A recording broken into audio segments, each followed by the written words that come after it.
IPL's just around the corner, and there's another Ask Coggy. There's questions about Andre Russell, RCB, CSK. Where do they fit in the scheme of things this IPL? Let's find out on Hogs Vlog.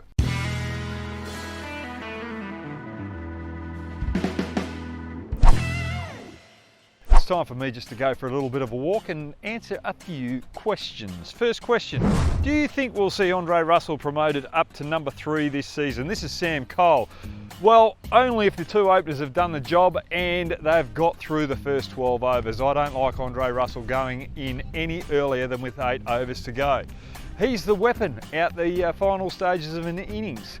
He can clear the fence when there's 5 men on the boundary. He's probably the biggest hitter in the game, so why waste him if you lose an early wicket in the power play when the other batsmen need to use a little bit of finesse timing to pierce the infield rather than going over the top. So no, I don't see we'll see much of him out number 3.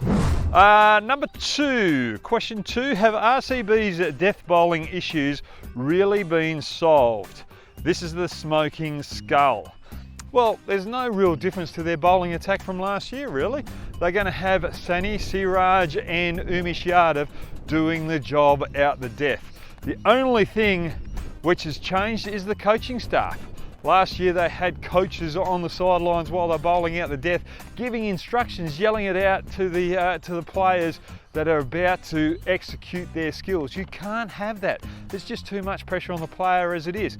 So Adam Griffith, the Australian bowling coach who I've done a lot with the Perth Scorchers, is an astute coach, very well planned.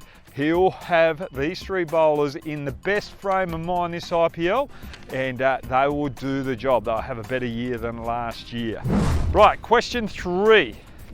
The player to watch for this IPL. This is burning issues in cricket. Well, I think Kuldeep Yadav, he only got 4 wickets last year at an average of 70. He got Pogo going at 8.33 for the tournament, and he'll be disappointed with that. He's worked hard in the off season, mentally, physically, and working on his skills. He'll be back and he'll be a force to be reckoned with in this IPL. And Surya Kumar Yadav from the Mumbai Indians.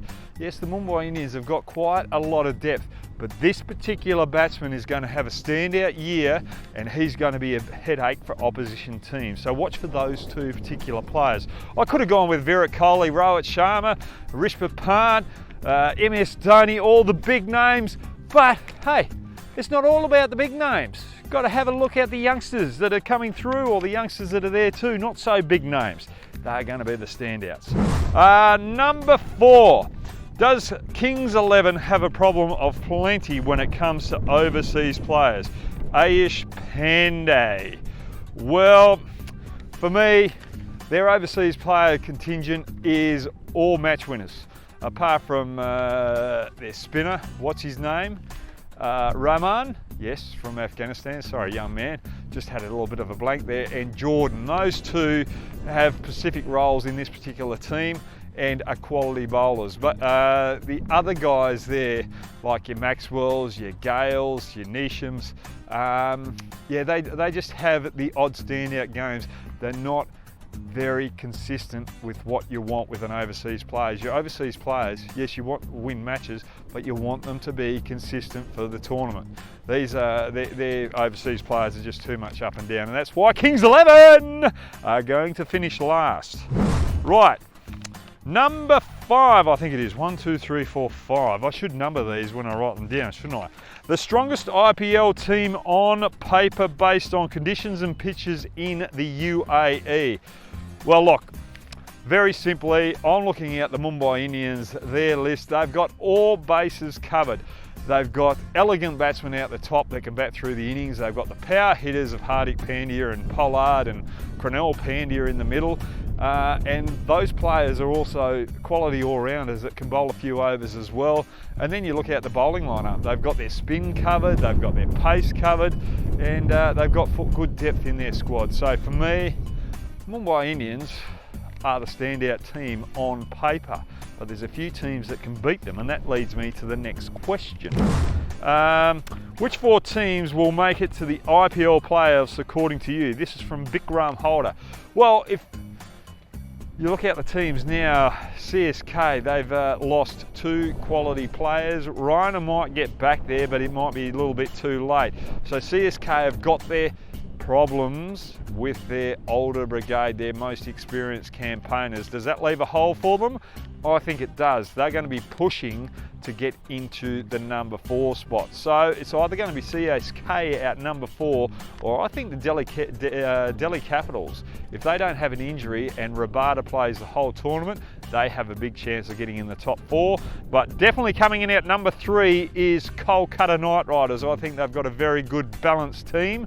They've got someone like Narayan there that is very adaptable with the bat, that can open the batting, bat in the middle overs, also bat in the ladder overs. So someone as adaptable like that you can sacrifice his wicket in the batting order, and with his bowling adds so much depth. And you've got Andre Russell. They're the 2 keys there. RCB, they'll come in at number 2 on the ladder. I just think their coaching staff this year is more balanced, a little bit more, how can you say it, laid back, controlled. They won't be in the players' faces when it comes to game day. They'll do all the planning away and just let the players go and do it, and I think that will relax the players a lot more, and you'll see them perform at their best. So RCB coming in at 2, and plus Virat Kohli is going to have a standout year, and Aaron Finch as well. Love the way he goes opening the batting. So they're a better balanced team this year.